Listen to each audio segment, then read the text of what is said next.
What's up guys, welcome to my basement. Today we are going to be taking a closer look at Frank Miller's dark, disturbing, violent masterpiece. And of course I'm talking about Sin City. Stay tuned.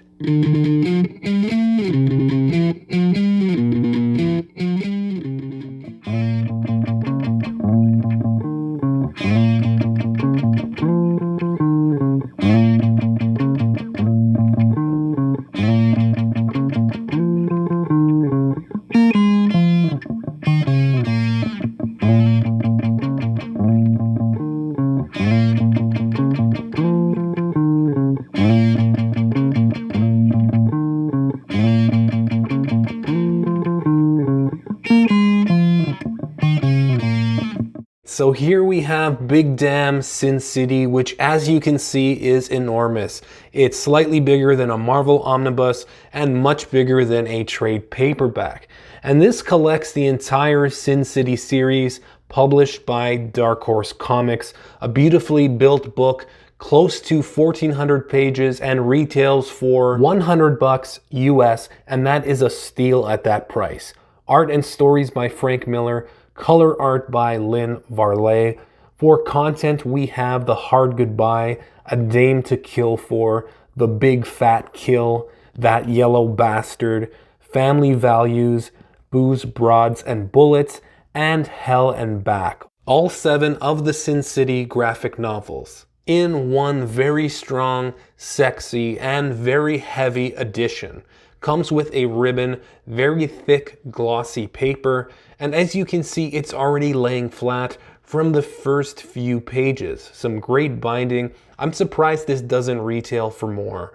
Right now, they are coming out with deluxe editions of this series, but there is a downside to that, mainly being the price, which is almost 7 times more expensive compared to this book. Once the series is said and done, god damn. But I'm very happy with this single book edition. It has it all and is of great quality. The biggest book in my library, that is for sure. So let's talk a little bit about the stories in here and the universe Frank created. There are some very unique main characters, supporting characters, and villains in here that are unlike anything found elsewhere. All taking place in this dark, grimy place called Sin City. We get a lot of violence and bloodshed, some deep, dark, disturbing story arcs, an interconnecting world about madness, murder, and revenge, stories like avenging a dead prostitute, an evil succubus type of woman, a cop hunting down a strange pedophile. A lot of the writing in here is from the points of view of the main character of each story, which is mostly spoken inner dialogue that can be depressing and pessimistic at times, which is probably why I like it so much. What's nice about these stories is that as you continue to read, you get to see how some earlier characters fit into the world as they appear in the background of other main character stories. There is so much contributed from each story that really makes this city feel alive and unique. Let's talk about a couple of these stories now. One of my favorite is The Hard Goodbye. It has to do with our main character Marv seeking vengeance on whoever killed a prostitute that he is infatuated with. Her name is Goldie, and Marv feels grateful towards her after showing him the time of his life.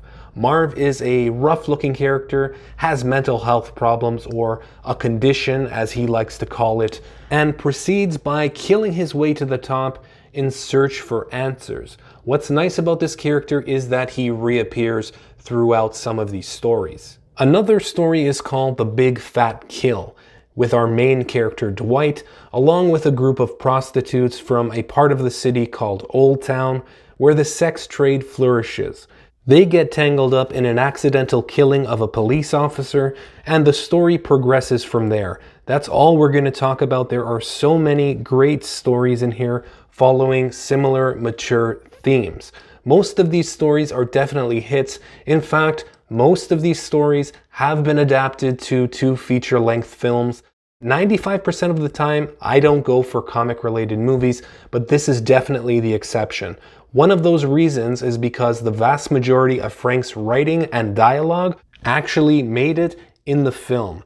And I'm talking almost word for word, in fact. So you can check them out if you haven't already. An awesome cast as well, including Mickey Rourke, Bruce Willis, Clive Owen, Benicio del Toro, and so many others. So if you guys are gonna pick this up, let me know what you think. I think it's the biggest bang for your buck that you're ever gonna get in terms of Sin City or comics in general. So it definitely ranks pretty high on my list. Now, I upgraded to this probably about 6 months ago. I sold off my existing trade paperbacks, which are so incredibly tiny. So it's really nice to see Frank's art here in this oversized format. And that's all, guys. If you're into this kind of content, make sure to subscribe to the channel, and we'll see you next time. Take care.